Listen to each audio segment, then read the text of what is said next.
Señoras y señores, niños, coñas, súcubes del ministerio de la fruta y de la verdura del tiempo, solo las condiciones extremas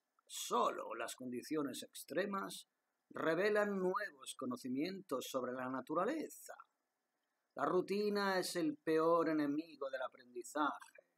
Solo cuando su propio organismo, hablando ya en términos materiales y sustanciales, se ve sometido a determinadas condiciones extremas, es decir, que le sacan de su propia rutina, su organismo revela grietas que pueden llevarle o que pueden filtrar una luz a la cual usted está sometido, pero de la cual es usted ignorante. Una luz que forma parte de usted, una capa de cebolla que está sobre aquella en la que usted opera, que es tan real o más que aquella en la que usted opera. Una lucidez a la cual usted no tiene acceso. Rutinario, por eso la rutina, repito, puede llegar a ser el peor enemigo del conocimiento.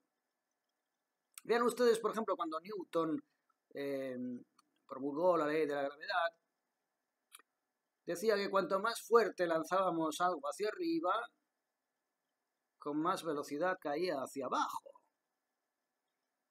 Eso me recuerda mucho entrañablemente a los abuelitos que, siendo conscientes de sus mermas físicas, empiezan a ralentizar sus movimientos y hacer las cosas poquito a poco, porque de aquella manera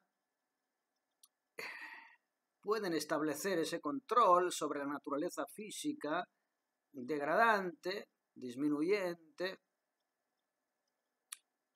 mientras estén convencidos de que siguen teniendo algo que decir o que hacer en esta cuerda universal. Aminoran sus movimientos, aminoran la fuerza de acción para que la caída se ralentice. Bien, esto contrasta bastante con el ímpetu de la juventud. Señoras y señores, los máximos índices de suicidio o de accidentes de todo tipo se dan entre seres humanos que no superan los 20 años. Porque esa aceleración, que forma parte de su ingenuidad física y orgánica, muchas veces les lleva a la propia aniquilación de su sustrato físico y orgánico. La extrema pasión que nos lleva a estamparnos contra una pared, como pisar la quinta en un coche sin frenos. Usted se revienta contra el límite. Bien, esas son un poco algunas de las particularidades de la juventud. Cuando se habla de índices de suicidio, etcétera, etcétera, tiene mucho que ver con esa incapacidad de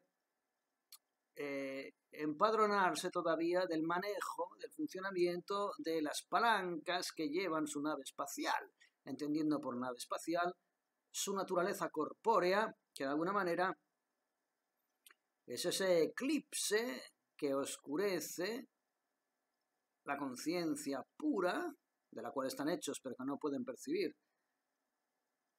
Bien, señoras y señores, déjenme, vamos a ver, porque esto es muy complicado, es demasiada información en poco tiempo. Déjenme leerlos respecto a Newton. Durante varios cientos de años la mecánica newtoniana se aceptó como una descripción precisa de este maravilloso mecanismo en el que vivimos, pues funciona muy bien para explicar la mayor parte de nuestra vida cotidiana, inciso, en términos mecánicos. Cuando lanzamos algo hacia arriba, caerá hacia abajo. Además, cuanto más fuerte lo lancemos, más rápido caerá. Ahora bien, es cuando llegamos a los extremos, midiendo partículas extremadamente pequeñas o velocidades extremadamente rápidas, que el modelo se desmorona.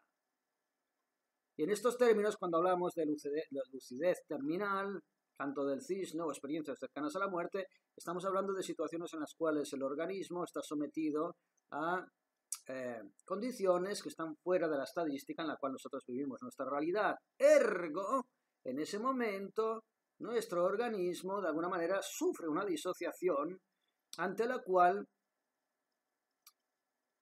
digamos que el tejedor o el conductor de la nave espacial, la mente, el alma, la reminiscencia del espíritu, llámenlo ustedes como quieran, consigue independizarse de ese engorro que viene siendo esa nave espacial, ese sustrato físico que nos limita a unos funcionamientos bajo vibratoriales dentro de esta cuerda universal. Y en ese momento, cuando hablamos de lucidez terminal en enfermos con demencia que de pronto recuperan su capacidad de entender lo que les rodea sensorialmente, milagrosamente, o las experiencias cercanas a la muerte, en la que se define que nuestro sustrato espiritual, anímico, mental, se proyecta más allá de nuestras limitaciones físicas. En ese momento podemos vivir esas experiencias, pero para vivir esas experiencias tenemos que estar sometidos a una experiencia crítica. Imagínense ustedes la llama de una vela. Usted sentirá un candor, una calidez soportable a una cierta distancia de esa llama. Si usted acerca peligrosamente su mano a esa llama, esa candidez y ese candor se irán manifestando de manera cada vez más profusa y más intensa hasta el punto de que su propio sustrato, bajo vibratorial, sustancial, biológico, no podrá soportar la intensidad de esa llama. Bien, en experiencias cercanas a la muerte o lucidez terminal, nuestra conciencia, nuestro nivel de conciencia, que está en una frecuencia determinada, sintonizada con nuestra capacidad puramente sensorial y orgánica de percibir la realidad, accede a niveles paralelos, coexistentes de conciencia que van más allá de nuestra limitación física. Y por lo tanto somos capaces de ver y percibir todo aquello que en nuestro nivel de conciencia, mal llamada realidad, en este nivel, no somos capaces de entender ni de comprender. Seguramente que más ustedes tienen familiares que en sus últimos estertores han podido confirmarles que estaban percibiendo la presencia de seres queridos que ya no existían. No estaban delirando, sencillamente estaban accediendo a niveles paralelos de conciencia a los cuales usted no puede acceder todavía. Está sometido a ese eclipse sensorial cósmico y sin embargo aquellos que están en un proceso de tránsito tienen la capacidad de observar y de acceder. Bien, señores, es maravilloso porque, como les hablo siempre de mi teoría de la multilectura, a mí me siguen cayendo libros a las manos que no hacen más que complementar de manera inmediata todo lo que en un momento determinado cae bajo el foco de mi atención. Ahora les estoy hablando de este libro, ya les he hablado en el vídeo anterior, El umbral, de Alexander Bastiani, que habla del fenómeno de la lucidez terminal, del canto del cisne, y que hace referencia inmediata, sin que esto estuviera programado, se lo aseguro, a todos los audiolibros que últimamente les he estado reproponiendo en relación a Platón, Apología de Sócrates, el Critón o el Fedón, la inmortalidad del alma, que no hacen más que, rubricar todas estas teorías que desde la ciencia institucional o la física cuántica se están desarrollando últimamente. Continuemos, perdonen con este texto, es que es una barbaridad, no hay tiempo para todo. No es que Newton estuviera equivocado cuando promulgaba su teoría de la gravedad, etcétera, etcétera, sino que sus fórmulas describen un caso limitado. Efectivamente, no hablan más que de mecanismos puramente físicos, mecánicos, valga la redundancia, que explican determinados fenómenos relacionados precisamente con una naturaleza física y orgánica que nada nos explica sobre nuestra propia naturaleza.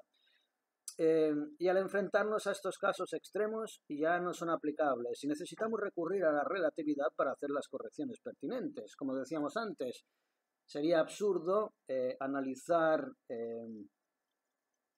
un texto de Unamuno a un texto de Cervantes en función de la densidad de la tinta con la que fue escrito, en lugar de percibir las ideas que contiene dicho texto. Bien, básicamente ese es el gran error del cientificismo o de la ciencia tal y como hoy en día la estipulamos, nueva religión dictatorial y muy peligrosa, y es que se ciñe a determinados aspectos que en nada responden ni a nada se adecúan a la necesidad de verdad y de realidad que nos conecta con nuestra propia naturaleza espiritual y divina.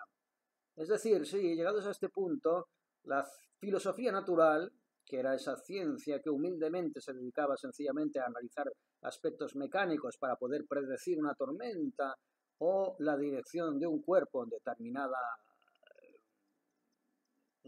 impulso motriz, se ha convertido en una especie de religión que pretende orientar nuestra forma de vivir y de entender la realidad. Tengan ustedes en cuenta el peligro que eso supone para nosotros, teniendo en cuenta que estamos viviendo en una sociedad en que se nos está imponiendo ese tipo de percepción de la realidad absolutamente mutilada, sorda, muda, ciega y mermada. Creo que algo similar pues ocurre con el cerebro y la mente. En nuestra vida cotidiana, asumir que el cerebro y la mente son lo mismo parece funcionar. No obstante, al toparnos con situaciones extremas como cuando el cerebro se avería, se nos desbarata la ecuación y descubrimos que el cerebro y la mente no son tan equivalentes como pensábamos. El ejemplo más común es la experiencia cercana a la muerte. Cuando muchas personas que parecen estar muertas, e incluso aquellas con un electroencefalograma plano en un registro clínico preciso, vuelven de pronto diciendo: no solo pensaba en ese estado comatoso, sino que lo hacía con más claridad que nunca. Se han documentado otros ejemplos de pacientes que, a pesar de tener el cerebro afectado, muestran una sorprendente claridad de pensamiento. Hay casos excepcionales, aquellos que padecen demencia irreversible o trastornos mentales graves que en los instantes previos a su muerte se vuelven perfectamente lúcidos, el fenómeno del canto del cisne, la lucidez paradójica o terminal. Reconocen a sus seres queridos, hablan con coherencia, dejan atrás los delirios y después mueren. ¿Qué es todo esto?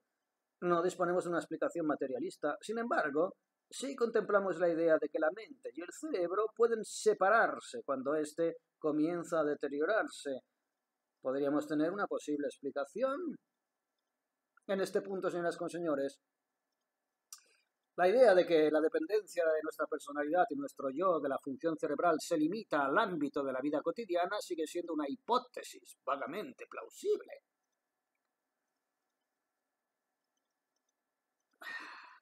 Parece poco probable y, sin embargo, estadísticamente, vuelvo a repetir, 7 de cada 10 cuidadores en unidades de cuidados paliativos corroboran esta realidad. Hay formas de interpretar todo esto más allá de la probabilidad o la estadística, que es lo que limita oficialmente nuestra forma de entender nuestra realidad. Porque, Leo, si la sugerencia de Grayson, que hablaba de la lucidez terminal, tiene fundamento, deberíamos esperar que se produzcan más fenómenos improbables relacionados con la conciencia al final de la vida. En otras palabras, quizá encontremos más cuervos blancos en esa zona gris. Cuervos blancos es una expresión acuñada por William James, hermano del egregio poeta y narrativo Henry James, que escribía mucho sobre fantasmas y sobre estados de conciencia límites.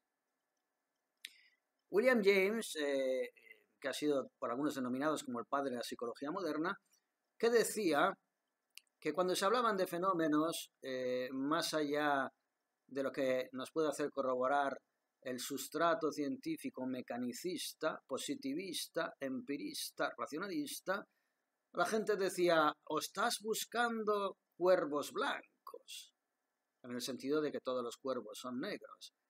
Decía William James: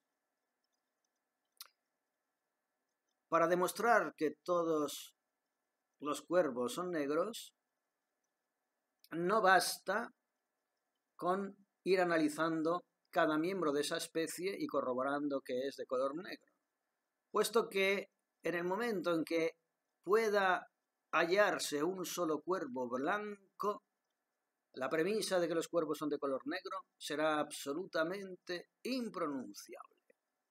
Y efectivamente es así. Efectivamente es así. Esa es la filosofía que llevaba, por ejemplo, en términos farmacológicos, a retirar del mercado un fármaco que hubiera producido entre 20 o 25 víctimas mortales, pudiéndose demostrar que estaba su muerte directamente relacionada con la ingestión de dicho fármaco. Esa regla sanitaria ha sido absolutamente anulada en 2020, cuando se promulgó la pandemia, las PCRs, la crisis sanitaria, el COVID-19, etcétera, etcétera. Pero no entremos por ahí, señoras y señores, pues no acabaríamos jamás. Déjenme... Esto es demasiado sobrecogedor, hay demasiada información, señoras y señores, pero se ha demostrado que aquellos que comunicaron haber tenido pensamientos y visiones complejos en estos fenómenos de experiencias cercanas a la muerte o lucidez terminal estaban cerca de la muerte desde un punto de vista de las mediciones clínicas.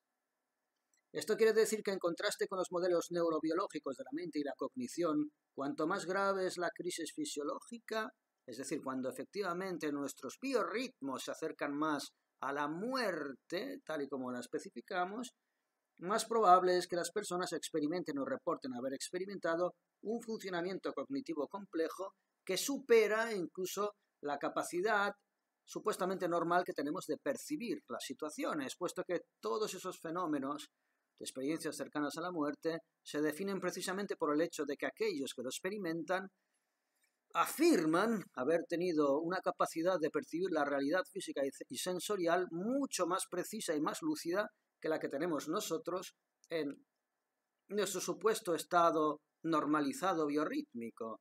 Es decir, que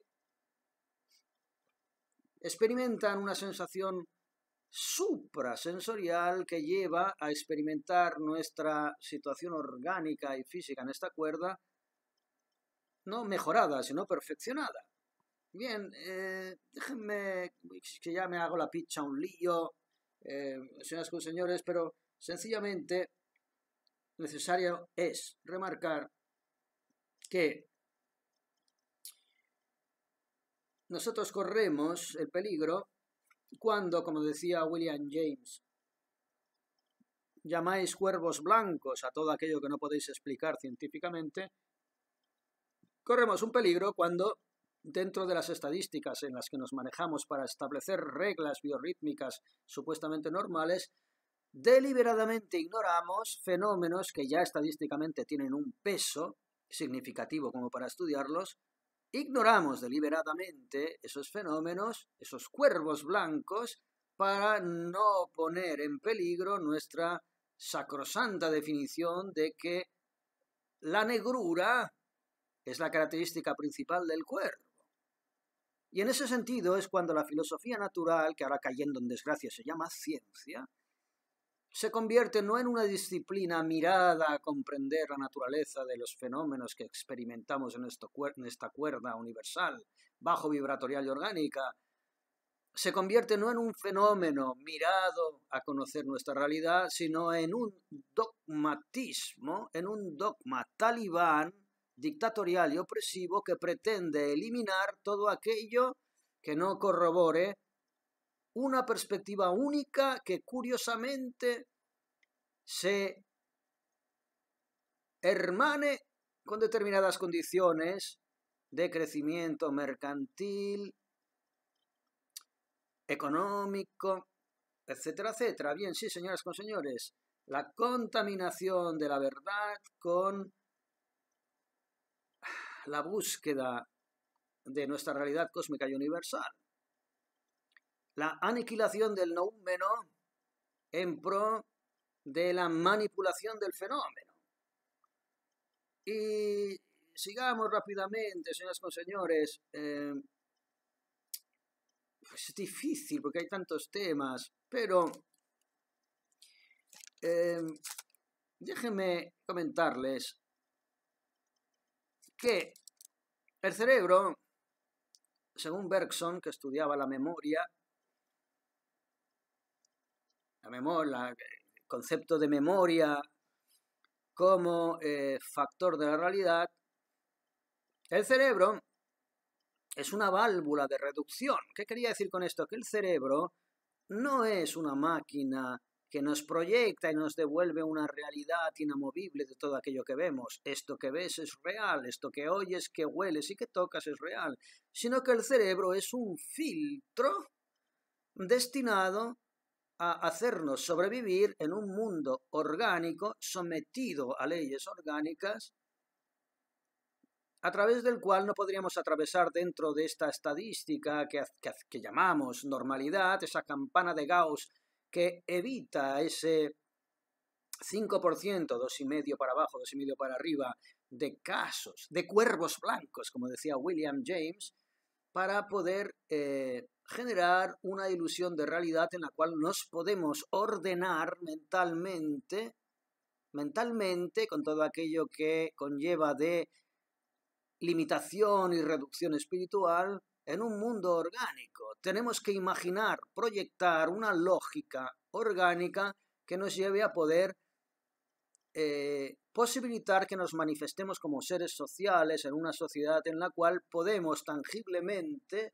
aferrarnos a una ilusión de realidad a través de arquitectura, de lenguaje, de filosofía también, sí, de arte, de conceptos cuales raza, género, sexo, orientación sexual, religión, etcétera, etcétera. Necesitamos ese marco reduccionista y en ese sentido el cerebro es el órgano que, eclipsando ese sol de conciencia pura, nos genera un ámbito crepuscular, semioscuro, en el cual nos podamos mover con una cierta comodidad, con un cierto estado de bienestar perceptivo. No abran las ventanas, que la luz me ciega. Pónganos unas gafas de sol. Bien, el cerebro son las gafas de sol que evitan que nosotros, en una cuerda universal, en la cual nuestra naturaleza espiritual se ve oprimida y encerrada por un sustrato orgánico, ese cerebro es el filtro que permite, esas gafas de sol que permiten que nosotros no nos deslumbremos. Pero ese cerebro no nos reporta nada que tenga que ver con nuestra propia naturaleza o con la realidad de las cosas, con el número, sino, vuelvo a repetir, ese filtro que oscurece, que ejerce un ambiente de penumbra a una realidad que sí que podamos aceptar como tangible para, a modo de ansiolítico, neuroléptico, hipnótico, disonante, podamos vivir en la conciencia de una supuesta realidad que no es tal, que es absolutamente ilusoria. Bien, señoras y señores, por eso el cerebro, como decía Bergson, es una válvula de reducción mirada a nuestra supervivencia en esta cuerda absolutamente reduccionista.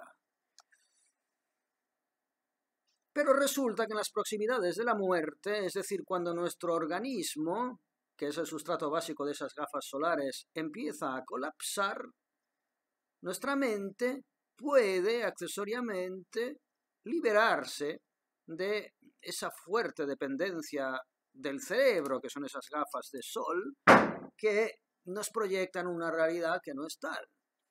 Y es entonces cuando podemos observar fenómenos cuales la lucidez terminal o las experiencias cercanas a la muerte, en las cuales, no estando totalmente independizados de nuestro sustrato físico, de nuestro cerebro, como censor de nuestra mente o de nuestra alma, es en ese momento en el que, semi-independizándonos de ese cerebro, que es la marca de la casa de este nivel de conciencia reduccionista, podemos de pronto acceder esporádicamente a niveles de conciencia paralelos en los cuales nuestra manera de percibir la realidad va más allá de ese filtro, de esas gafas de sol.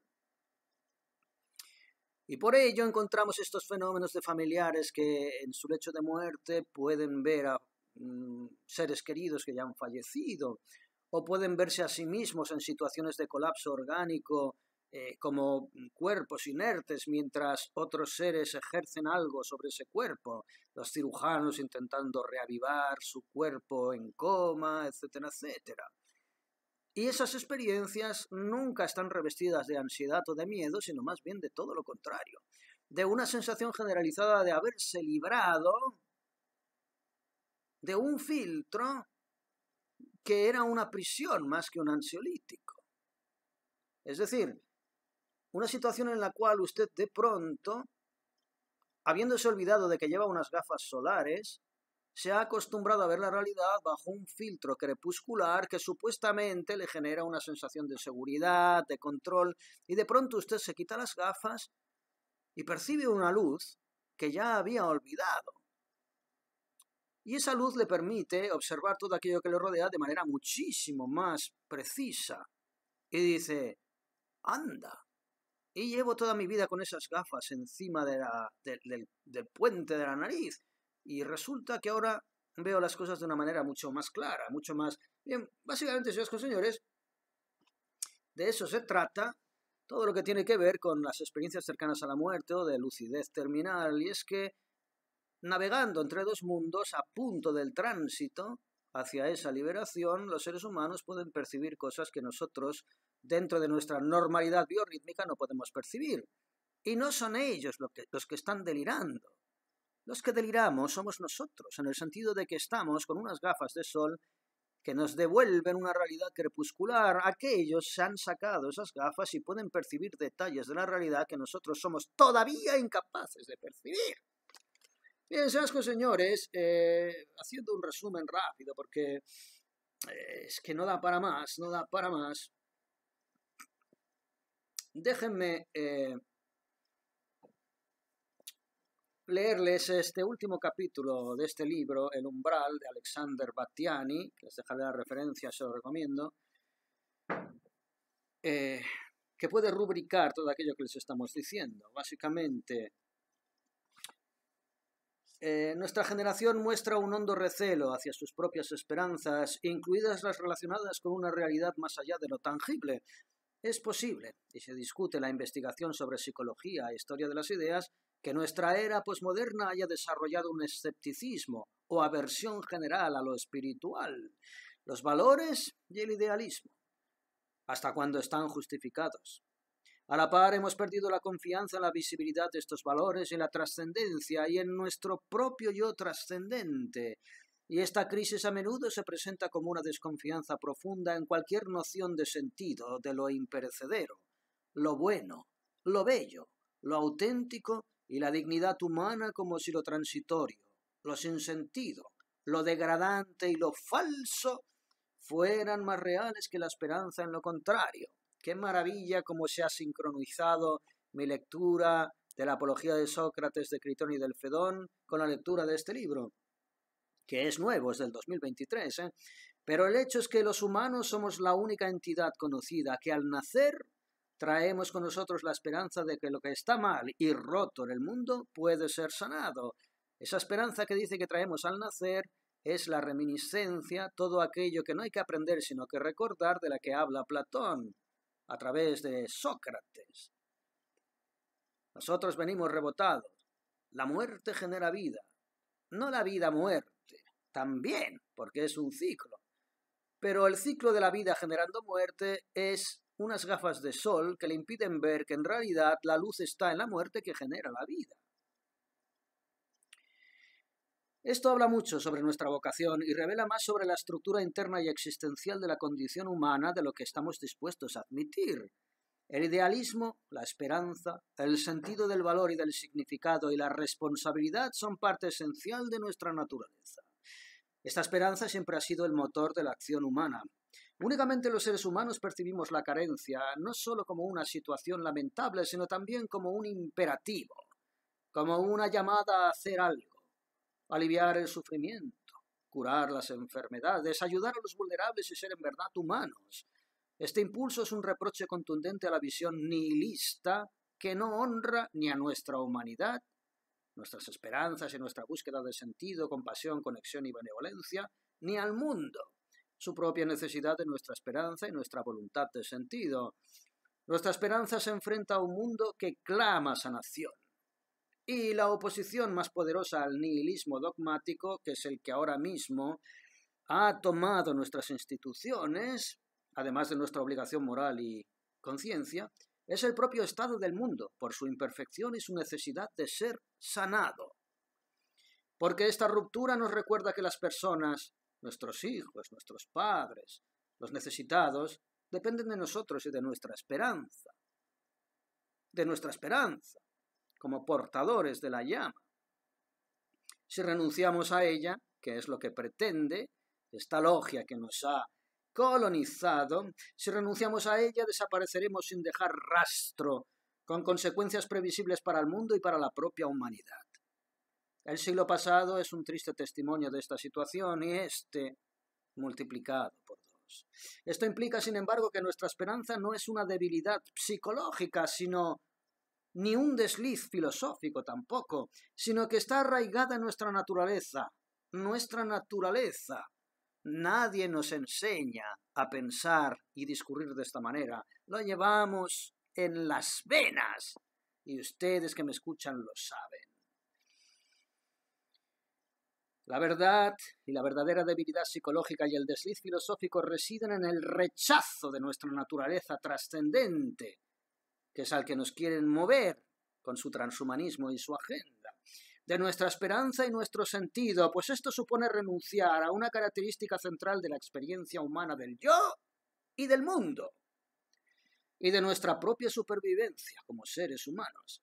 Y el verdadero error es darles la espalda al consuelo, al arte, a la belleza, a la búsqueda de la verdad, al amor, al descubrimiento científico como filosofía natural y no como dogma tiranizante y reduccionista, a la compasión, a la conexión y a la aventura de una vida sustancial y comprometida, sabiendo que esta existencia no es un parpadeo fugaz de luz en medio de la nada oscura y sin sentido, sino un pasaje del cual tenemos que hacer lo mejor. Cuando una vela se consume, su cera se evapora, como se evaporan nuestros días, día y noche, mañana y noche. Qué rápido pasa el tiempo, ¿verdad? Cada vez más, ¿verdad, amigo? Pero la cera no se pierde jamás, se convierte en luz. Luz. Nuestro día a día no está falto de sentido, por muy frenético y vacío que nos resuene. Cada pequeño detalle que percibimos en esta cuerda sensorial se registra. Nada se pierde. Nada se pierde. La energía ni se crea ni se destruye.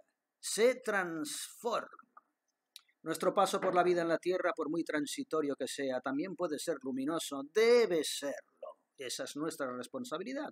Sin embargo, a diferencia de la vela, esta transformación no se produce automáticamente. Tenemos la libertad y la responsabilidad de decidir y podemos convertir nuestras vidas en luz o no.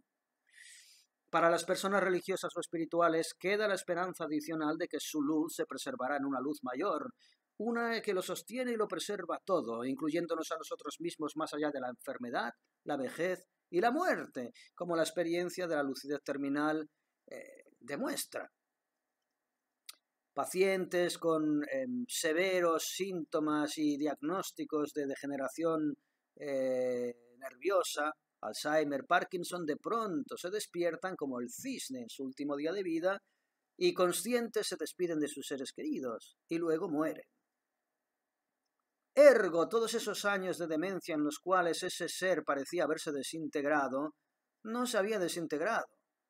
Estaba bajo la niebla de esa supuesta enfermedad orgánica, pero su perpetuidad espiritual y anímica continuaba intacta bajo esa prisión orgánica a la que estamos todos sometidos en esta cuerda.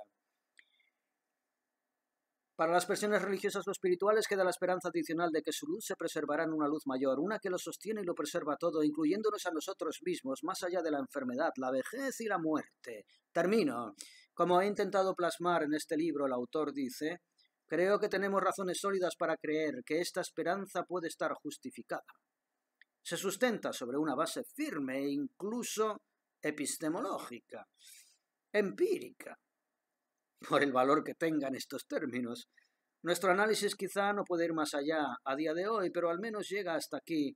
No se trata de esperar a ser preservados y consolados, no.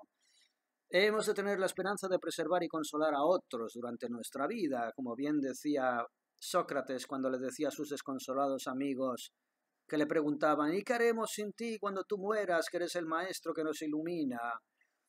Decía Sócrates: practicad un encantamiento y que esa iluminación se encienda en vuestro espíritu y que vosotros seáis a partir de ahora los que promulguéis esta luz. Todos dependemos de esto y más que nunca. No eliminemos el alma, porque eso es lo que pretenden ahora mismo todos aquellos que están dirigiendo nuestros destinos. No eliminemos el alma, cuidémosla y alimentémosla, tanto en los demás como en nosotros mismos, tanto en los demás como en nosotros mismos, tanto en los demás como en nosotros mismos.